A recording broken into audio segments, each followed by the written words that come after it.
Brooke. Today I want to ask you, what are some tools you can give us for ADHD and reading?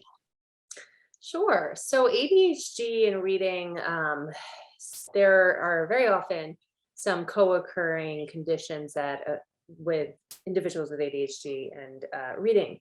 Hmm. So, especially starting at the school age, students can have difficulty with reading comprehension. And unfortunately, reading comprehension affects all areas of study. So, science has reading, social studies, even math has word problems. So if someone has a reading comprehension issue, that can impact how they perform in school.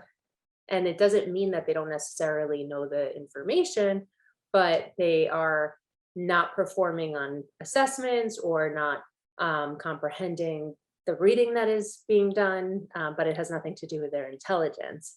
And Hmm. that can make it really frustrating for a student. So that's where accommodations really come in. Another form of reading issue for any type of ADHD can be inattention. So when we're inattentive, we might be able to fluently read out loud or even to ourselves and decode, however, not process and understand what we read. And I can't even tell you how many times I've read a page and said to myself, what did I just read? I have no idea, like totally blanked out, right? Yes, yes, I same see. here. I see you shaking your head. Mm. So that boredom and the fatigue can all play into the factors of reading and having difficulties with comprehending the information.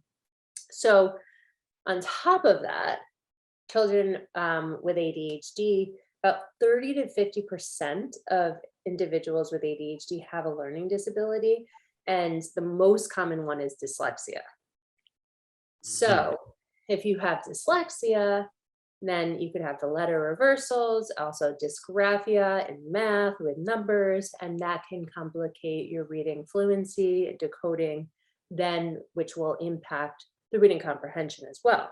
So there's programs like Wilson that help you with decoding and fluency and many other programs. So if you are having difficulty with reading, I suggest doing tools like Speechify. Take a picture with your phone, take a picture with a tablet, and literally you can take a picture of anything and it will read to you, and it will read to you in a voice that's not robotic either. Mhm. And what I suggest is just looking at the text as it's reading to you, kind of like, they used to call books on tape for accommodations for school age, but it's like listening to an audiobook, but also reading along at the same time. Mhm. Another tool is having with a reading strip. So you are only focused on the line at hand. Sometimes having, a colorful reading strip can be helpful as well. So that can be helpful for like people who have Erlin syndrome or visual processing issues. And sometimes we just need something else to keep our focus. So walking around and reading or having a fidget toy or being able to move your feet at your desk, all of those things can help you stay focused. Yes, I really like, you bring up the comorbidities like dyslexia, accommodations. Those are super important.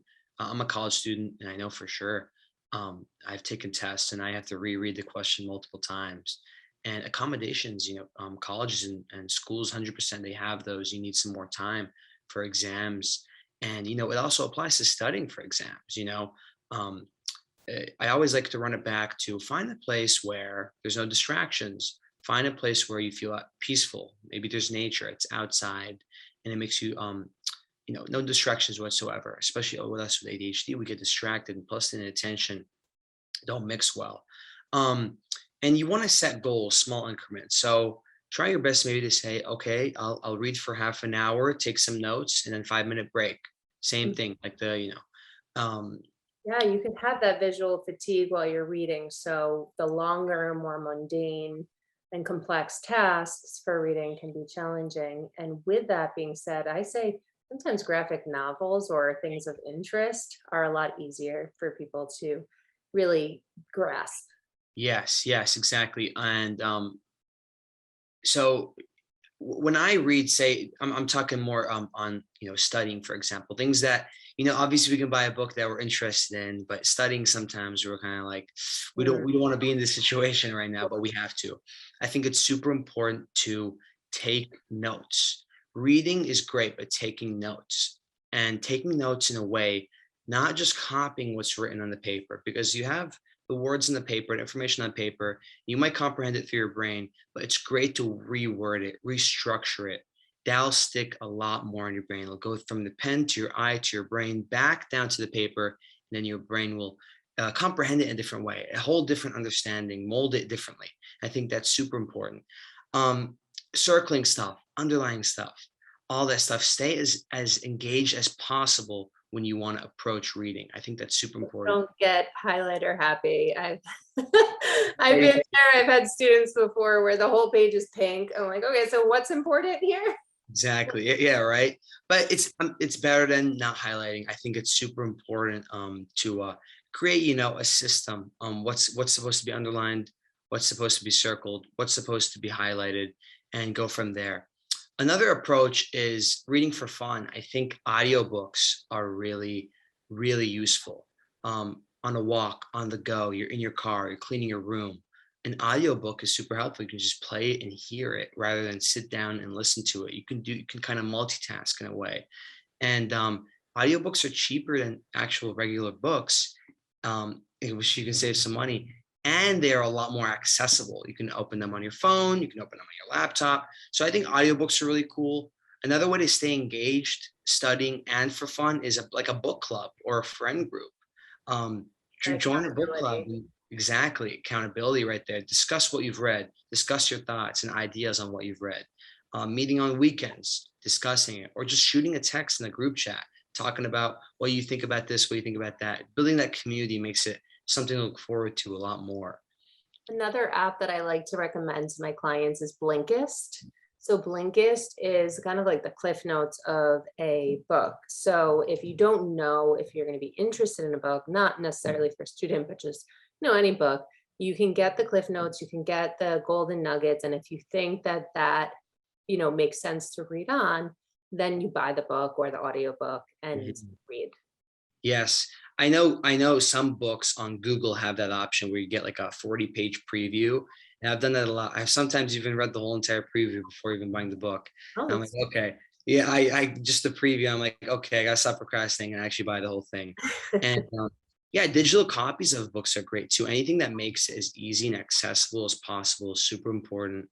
I do have physical books and digital books, but the accessibility and the time that we live in right now, just something on the go. Say, you have a doctor's appointment and you're in the waiting room, you can take out your phone and just read for fun, things like that. And speaking of attention, you brought up earlier, it's always tough to read for a while. 10 pages is sometimes so much for me. And obviously I try to push for more, but sometimes it's a lot. Sometimes I can't retain that attention for too long.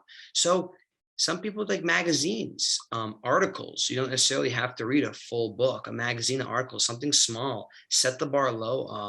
Have the humility to set the bar low enough for yourself every day. Just read in small increments. Yeah, my clients used to put a lot of pressure on themselves to make reading part of their morning routine and read for a certain amount of time. And I said, well, what are you reading? A, and B, who came up with this time? You came up with this time, right? So why do you have to read for this amount of time? Why can't you just pick up one page and put it down and call that reading for today and pat yourself on the back? So think because of the challenges of reading that are very often co-occur with ADHD, I think we should give ourselves grace as well. Yes, it's like working out. It's like doing push-ups. Don't push yourself to that point where you can't really do. Start little, start small. Doing one page, 2 pages is awesome. You did something. That's all that's important. And I've learned it.